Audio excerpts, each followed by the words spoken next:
Okay, good morning, everyone.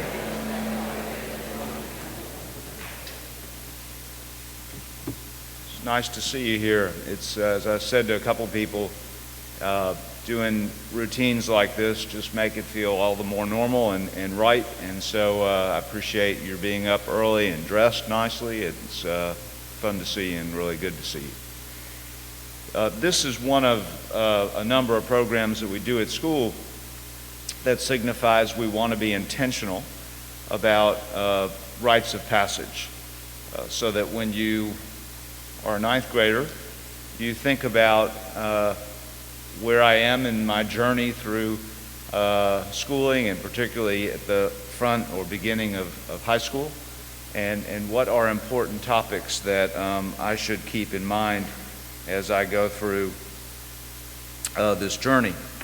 And so very quickly, I thought I would utilize the MBA Ideal to remind us of some of those topics that I hope you're thinking about. So when you think about the gentleman topic, I hope that you are thinking this morning and throughout this year about the importance of empathy and caring for other people, and compassion, showing that you have some concern and desire to understand how somebody else is feeling.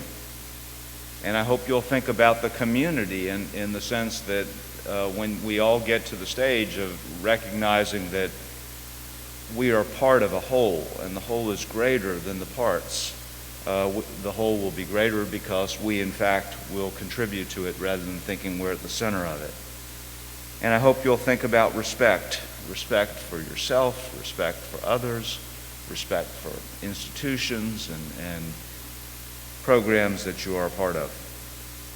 In terms of the scholar aspect of the ideal, I hope you'll have some aspirations to be curious about learning, aspirations to achieve highly, aspirations to do well so that you have wonderful options when you get to the end of the 4 years.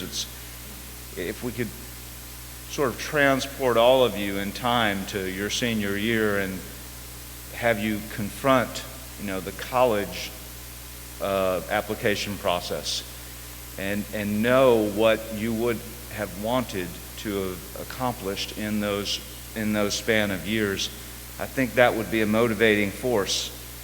I hope some of you will have aspirations to achieve ideals like cum laude here, Phi Beta Kappa in college, even thinking about the Rhodes Scholarship later on after college.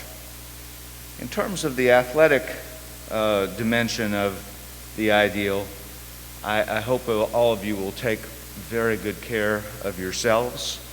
I think it is significant in this year, and this gives you some time to think about this topic.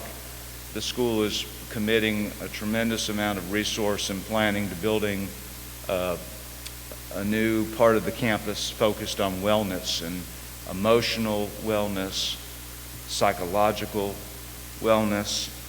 I hope you'll be a good contributor on whatever teams you participate. And I hope you'll think about building those teams in ways that you'll build your own leadership and the leadership of the program as a whole. And lastly, I hope you'll think about these two topics. One is social media. It's an issue that I've been focused on a little bit the last week because I mentioned at Assembly the week before last that we were thinking about what issues were most prevalent or important in the second decade of the 21st century. And it was fascinating to see so many people come to the table and say that may be the most significant issue. If you look at Twitter and Facebook and Apple and see how many people have come to the table of social media, and both what a constructive and destructive force that can be. And then lastly, I hope you'll think about the school culture and see what I've come to appreciate so much as I saw and listened to 6 seniors talk yesterday morning at a meeting about how much they respect other people regardless of what they do here. One of the students phrased it, I'm on the football team. This was the kicker, Andrew, and he said, I'm in some of the most challenging classes at NBA, and I love to sort of balance the jocks with the nerds and realize there's so much to be gained from both aspects, and we ought to build as much appreciation and understanding. And so whether you play in the orchestra, whether you're a debater, whether you're involved in athletics, whether you're in mock trial, it doesn't matter. It does matter, though, how hard you work at these things. So I hope you'll be thinking about that this morning. I'm pleased now to introduce a senior to make some comments, and this is a relatively brief program, so stay focused and get the most out of it.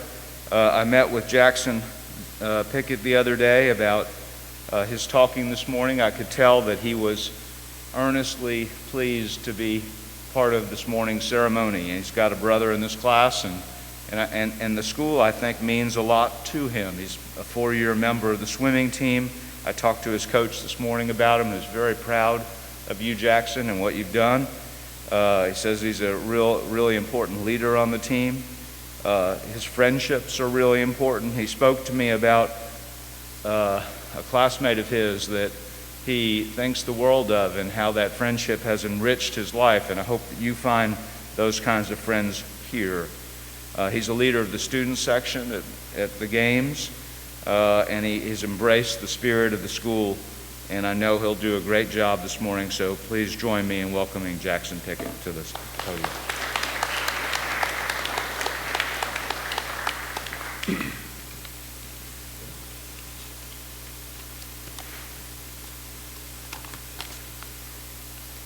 Take this off real quick. All right.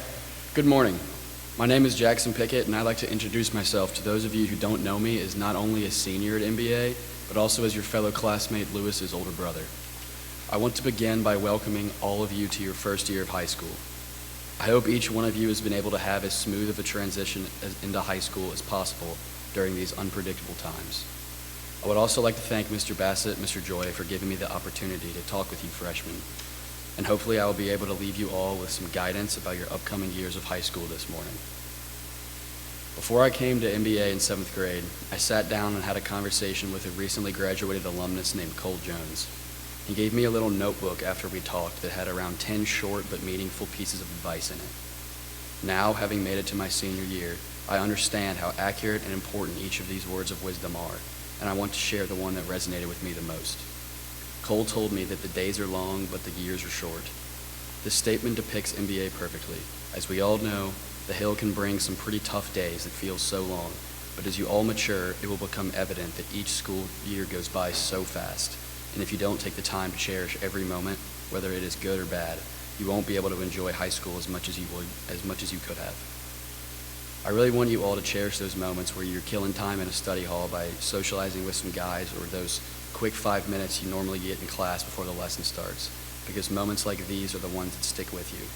So with that being said, it is imperative that you all, as the class of 2024, take the time to soak up every moment of your time on the Hill, because the MBA truly will become the best days of your lives, and I promise you don't want to take it for granted. When I started my first year of high school, I was a nervous and flustered kid who knew absolutely nothing about how to be a successful high school student. I vividly remember trying to find Coach Mack's advisory on the first day of school in 9th grade and getting completely lost in the process. A senior in our advisory found me aimlessly roaming the halls of Lowry looking for Coach Mack's office, which I soon found out is tucked away behind a very sneaky and misleading door in the student center. The beginning of 9th grade is always one of the largest transition periods that students undergo at MBA. I know for myself, I came to learn that high school is a time when each and every person is given the opportunity to find either a class or an extracurricular activity that they are passionate about. For me, my favorite class undoubtedly became English. Each one of you will develop a favorite subject in high school like I did, and I'd be willing to bet that for most people, it will have everything to do with your teacher. The teachers here, especially in the high school, really do care about you, and they all want to make a difference in your lives. I was fortunate enough to be able to form this kind of relationship with one of my former teachers, Mr. Kelly. I had him as a teacher in 10th and 11th grade English, and now as a senior, even though I don't have him as a teacher anymore, you would still be the first person I would go to for advice on anything. So I truly urge you to try to establish a real connection with at least one of your teachers, because it will make the sometimes long days a lot better when you get to their class every day, and you will always have someone to talk to on campus about anything that's on your mind. Once high school started, I also began to enjoy being a part of the swim team more and more. Swimming became something that I had fun doing every day after school, and now this year I'm a leader on the team, and I couldn't imagine not being in the pool after school every day, as it has become one of my greatest passions. Like myself, I encourage all of you to find a sport or extracurricular activity that you actually have real fun doing, instead of playing a sport because it seems like the cool thing to do. Whether that activity is crew, hockey, football, or debate, I genuinely hope all of you can find a sport or activity that you are seriously interested in. High school will also bring many social changes into each of your lives. With these social changes, everyone will be given the opportunity to form new friendships that you may not have had in junior school.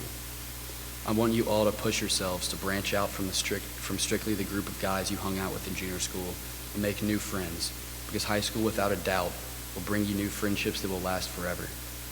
One of my now very best friends came to MBA in 9th grade, and he barely knew anyone. But now he is one of the people whose friendships I value the most in my life. If I hadn't expanded my friendships when I got to high school, I wouldn't have such a great relationship with this guy. So I'm asking each of you to try to form a relationship like this one, because who knows, maybe you'll be able to find one of your best friends out of someone who you weren't already close to like I did. By the time you are wearing these patches while walking across the stage to receive your diploma from Mr. Joya, everyone else in the high school will be gone, and it will just be your class, leaving your mark on the school. I hope you all as a class will be able to form those meaningful relationships with your teachers, and I know each of you will be able to find something extra that you love, because just about every sport or activity that you can think of is available here. So you each have the opportunity to find out what piques your interest. Or if somehow your favorite activity in the world isn't available yet on the Hill, I urge you to go out and create a new club that you're interested in, which you can easily do even as a freshman here. My final hope for this class is that by the time you conclude your stint at MBA, you all will be able to call someone who you didn't know as well at the beginning of your 9th grade year one of your best friends. It is a very special feeling to know that I found one of my lifelong friends because I made an effort to during my freshman year. When you all look back on your time here as seniors, you aren't going to remember the long nights of studying or that one bad test grade you got. You will remember the meaningful experiences from the Hill that will become lasting memories in your lives. For myself, a couple of these lasting memories include watching James Kynard shove his face into a pile of mayonnaise which he thought was whipped cream at a pep rally during my freshman year, and also build families their homes in the Dominican Republic with MBA during my sophomore year. Memories like these are the ones that will stick with you, not the ones of the long theme nights or all of the tedious Membian assignments that you will have to complete. By the time you get to where I am at MBA, you will all be well-rounded, intelligent, and compassionate young men. Your class is a special one, and I truly believe that each and every one of you will take the advice that I have given you this morning and become the best students at this school that you possibly can be. Thank you, and roll Red.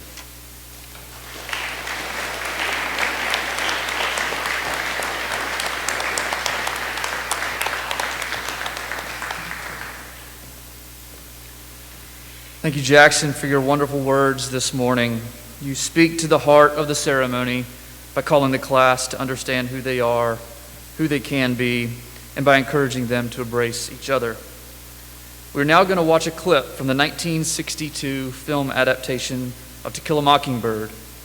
In this scene, Scout, one of the young protagonists, has had trouble with a teacher, and Atticus, her father, teaches her how to appreciate the perspective of others.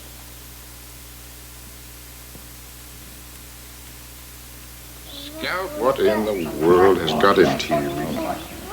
No. Atticus, I'm not going back to school anymore. Now, Scout, it's just the first day. I don't care. Everything went wrong. The teacher got mad as the devil at me and said you were teaching me to read all wrong and to stop it. And then acted like a fool and tried to give Walter Cunningham a quarter when everybody knows Cunninghams won't take nothing from nobody. Any fool could have told her that. Well, Maybe she's just nervous. After all, it's her first day, too, teaching school and being new here. Marcus. Now, wait a minute. You just learned a single trick, Scout. You get along a lot better with all kinds of folks. You never really understand a person until you consider things from his point of view. Sir? Till you climb inside of his skin, walk around in it. But if I keep going to school, we can't ever read anymore. Scout, you know what a compromise is?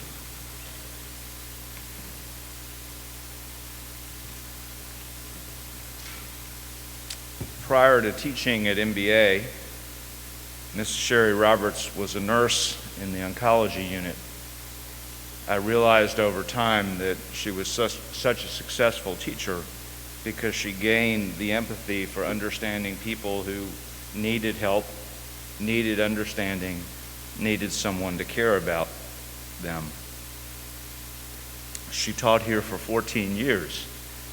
When she called me this summer about the possibility of leaving MBA to deal with some significant family matters, I talked her out of it. Those matters became more intense, and she called again. The second time I said to myself, you need to listen to her and respect what she wants to do. I did so. I think it was a great goodbye in the sense that she wasn't really leaving. She was just taking care of some things she needed to take care of. I think her being here this morning is evidence that she loves the school and cares about you and wants to be here this morning to provide a great message. Please join me in welcoming back Ms. Sherry Roberts.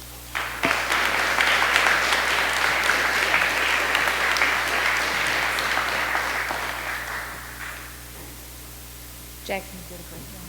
It's amazing. Good morning. It's great to be back here.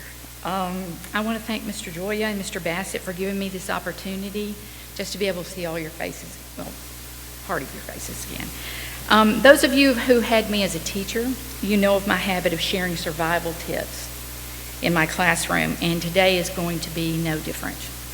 Yes, it's true. I can tell you how to safely swim across a piranha-infested river. It needs to be before dawn.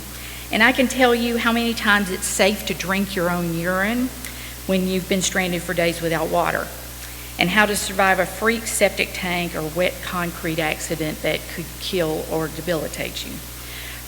In fact, just for old time's sake, I'll give you another one before we move on.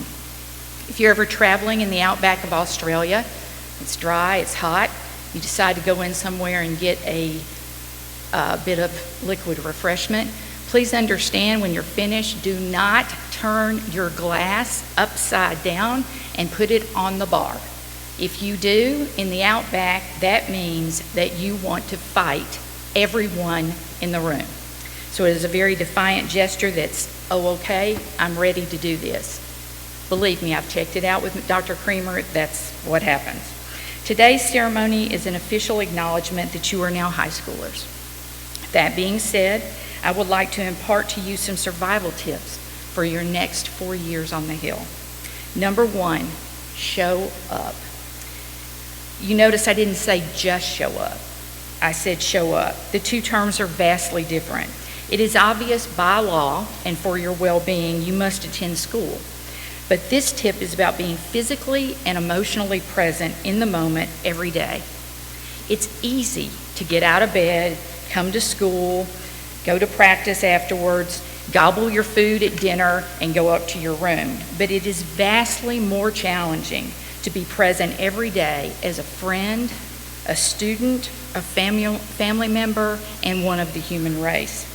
The next 4 years are going to bring on so many challenges and experiences for you, ones that in truth you don't want to miss just by listlessly passing time until 3:10 in the afternoon or counting the hours and days in anticipation of the next football game, the next new video, text, or social event. This tip is about coming to school and living your life by being aware and present to the moments and people around you. For example, that teacher who stands in front of you is there because he or she is incredibly proficient in their subject. But more so, that person may also be a good fit for you as a mentor or a guide, offering a relationship that could extend beyond that year in the classroom. Moreover, for the first time, your courses contain upperclassmen and students who are new to MBA or not in your friend group. Opportunities abound for you to create new friends and expand your perspective, giving you a chance to remake or even rebrand yourself if that's what you desire. By taking the time to be mindful and present every day, you become more aware of the needs and actions of others, such as friends who are suffering, acts of kindness to others, moments of humor, courage, and inspiration. As Jackson said, if you immerse yourself in this journey versus looking at school as a stepping stone to college and beyond, you're going to foster relationships and experiences that will shape your life. Number 2, stay healthy. High school can be at times stressful and exhausting. You're going to experience incredible highs and horrible lows. They take a toll. Be good to yourself. Eat well, exercise, get plenty of sleep. Try to avoid late nights of Red Bulls, iced tea, or whatever your caffeinated beverage of choice in order to stay up and get a theme written or cram for a test. In addition, the highs and lows that both you and your classmates are going to experience in and out of school are also going to take a toll emotionally. Don't suffer alone. Make sure you have someone to talk to, and in turn, learn to be a good listener. Nothing or no one is worth risking your mental or physical health. While right now, your muscle memory, your twitch fiber response, and overall health are amazing, but your body expects you to take care of it because it will be the victim of your poor choices, be it alcohol, vaping, drugs, or poor self-control. And the toll can be severe. In addition, don't forget that in addition to all these great muscles, this muscle up here, your brain, is going to carry you long after your athletic abilities are diminished. So take good care of both of them. And there's simple responsibilities to do that include the use of seat belts, life jackets, and helmets. I know you're thinking, why is she saying this? Because these items are often discounted or discarded in moments of intense peer pressure. Moreover, do not get in a vehicle with a compromised driver, even if that driver is you. And as silly as it may sound, if you don't know how to swim, you need to learn, because it has been proven it's one of life's most important survival skills, especially for high school and college students. Number 3, move out of your bubble. Whether you believe it or not, when you graduate in 4 years, you'll be very different from the young man sitting here today. While currently you have or are forming really tight-knit friend groups, over the next 4 years, you're going to see shifts in those groups. Be open to it. Interests change and behaviors change. That being said, part of those changes result from you choosing to step out of your comfort zone and follow your passions, an activity I highly recommend. The opportunities both here and in the community are endless. Don't choose a club or service activity just because you think it will look good on a college application or because everyone else is doing it. Choose it because you are passionate about it. Pursue things that interest you. If there isn't a club, team, or group for your interest, create one. Go to your advisor, create one. Furthermore, I strongly suggest you take a foreign language and you work at it. The adventures and opportunities of language study will offer you experiences with culture and travel that will enhance your life. Extracurricular activities help you grow, and passion for anything makes your life so much more interesting. You may have a flair for theater, cooking, fly fishing, writing, you name it. The sky's the limit. So challenge yourself. Push the edge of the envelope. Now that doesn't mean allow your sister to try out her knife throwing skills on you. Or it doesn't mean riding a bike down a hill in the dark with your eyes closed. What I'm talking about is if you are terrified of speaking in public, try it. If you have always wanted to paint, go and talk to the art department. If you think your voice when you sing in the shower is fantastic, then be a lead singer. Do it, because it's better to have tried and failed than to wonder what could have happened. Number four, sorry about that. Be adaptive. To prepare for this talk, I looked back almost 100 years at qualities that make a good man. And while some of them came and went, being adaptive never left the list. Why is that? Because change in life is inevitable. You can't escape it no matter how hard you try. Some changes are welcomed and embraced, and others are life-altering in the worst ways. You have to learn to adapt to what is handed to you.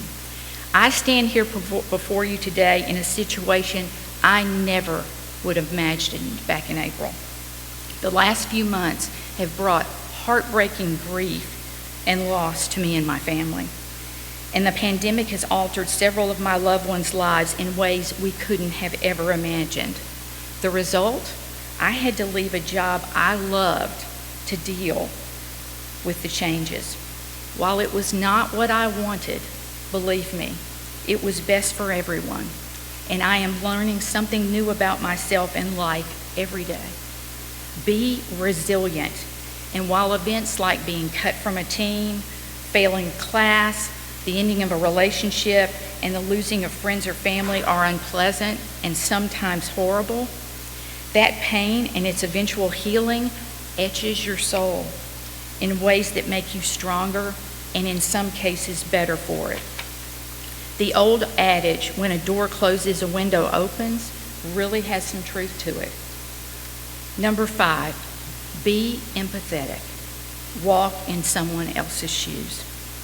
Time and time again, we see the mistreatment of those perceived to be other or different because of a group or individual's prejudiced beliefs on anything from gender, sexual orientation, race and religion, to appearance, socioeconomic status, and cultural mores.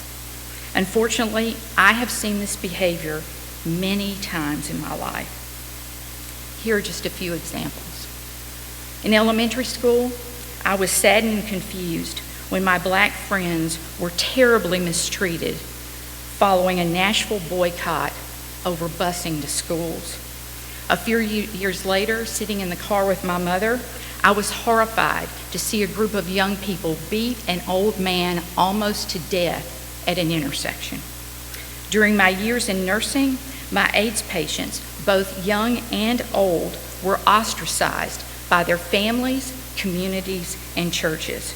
But please understand, the singling out and mistreatment of someone doesn't have to be that extreme to be harmful and or tragic.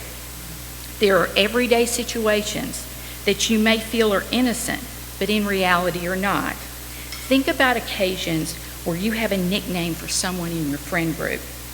And while it's not a racial or ethnic slur, it does single this person out as different for his beliefs, ethnicity, appearance, abilities, community, whatever.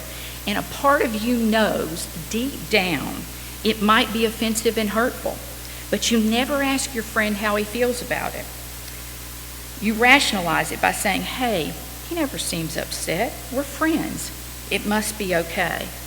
While this example appears innocuous compared to the more severe ones I talked about earlier, it is to prove the point that if you continue to view and point out how people are different versus being part of your community, these behaviors can morph into something far more serious.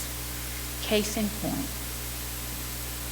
In the summer of 2016, I received a letter from one of my former students, one of my advisees, who wanted to share a story with me. Years before, while he was my advisee in the junior school. He was traumatized and mired in a deep hopelessness to the point he said he truly did not want to live another day. Unbeknownst to me, his parents, or anyone, a small group of students had been persecuting this young man between classes, at lunch, and at the end of the school day in the quad for months. So one afternoon, as he sat waiting for his mom to pick him up, he reached a breaking point where he saw no future and no way out of his pain and isolation. For this day was like every other day. His tormentors were there as usual, and he tried to stave off their cruelty as best he could. But then something happened. As he tells it to me, a senior football player crossing the quad saw what was happening and came to the boy's defense. He even sat with the boy until his mother came. But it was the senior's words to him that changed everything. The older boy saw the situation for what it was and offered the student words of encouragement, including the assurance that he was not alone. To this day, that senior is unaware how his words changed that boy's path, and I speak truthfully, saved his life. So if you too choose to follow the advice of Atticus Finch and walk around and view the world for even a few moments in someone else's shoes, the words and simple acts of kindness that follow can contribute to you creating a community of we versus one where there are others. In such a community, everyone benefits. I encourage you to be that kind of class. Today, we celebrate your new journey, your high schoolers, moving on to an incredible 4 years, one full of promise, excitement, and change. I hope you will keep your hearts and minds open, wear a seatbelt when it's needed, and enjoy the ride. Godspeed, gentlemen.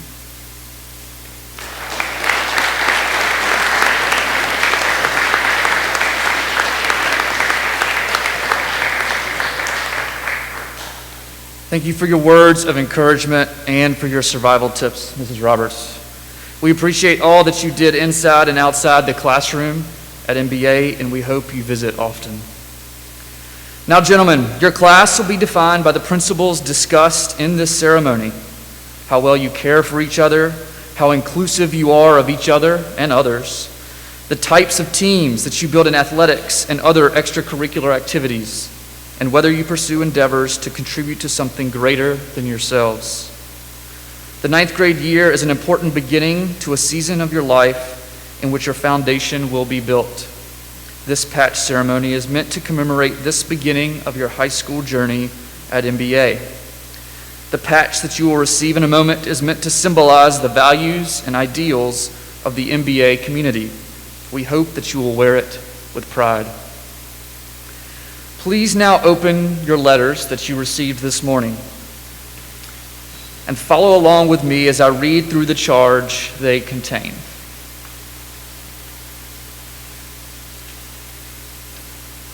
At MBA, the 9th grade represents a meaningful step forward in the development of young men. The administration and faculty entrust the students with greater freedom and responsibility.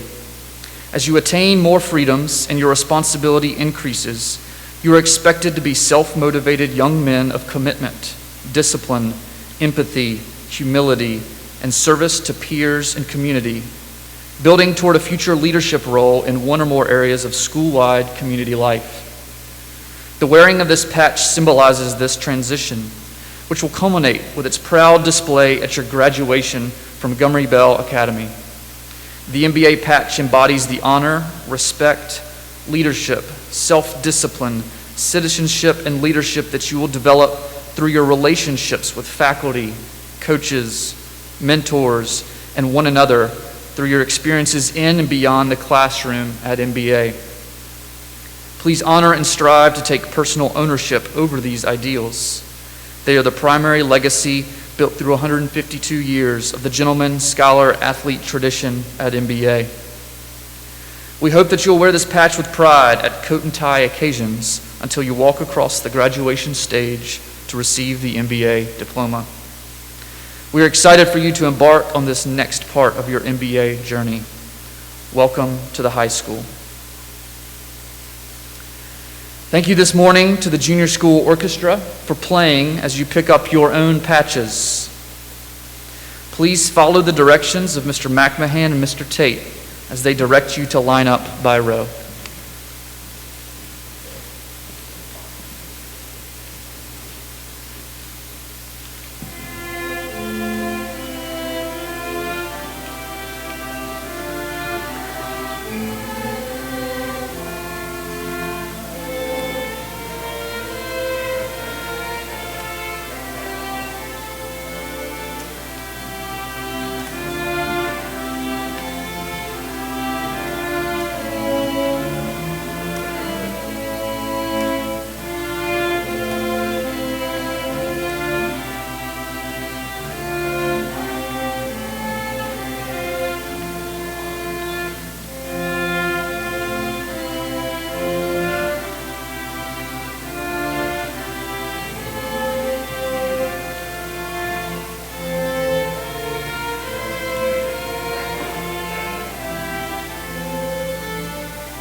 Let's give you all a round of applause. And let the applause signal our appreciation for Jackson speaking this morning, for Ms. Roberts speaking this morning, for the orchestra playing, for all of the faculty who participated in this, and Mr. Bassett's leadership in setting it all up. I forgot my tie when I left the house this morning, as well as my mask, and I went back and got both. I've been wearing some ties that might be symbolic of occasions, and so this morning I chose this tie that has the stars on it. And I like the quotation on the campus that reads, "Keep your feet on the ground and your eyes on the stars." And I hope this morning's ceremony will help you to remember that. Mr. Sawyer noted for all of us that you'd be probably missing advisory this morning, so I'd say just go to your first period classes. Thank you very much. Have a good morning.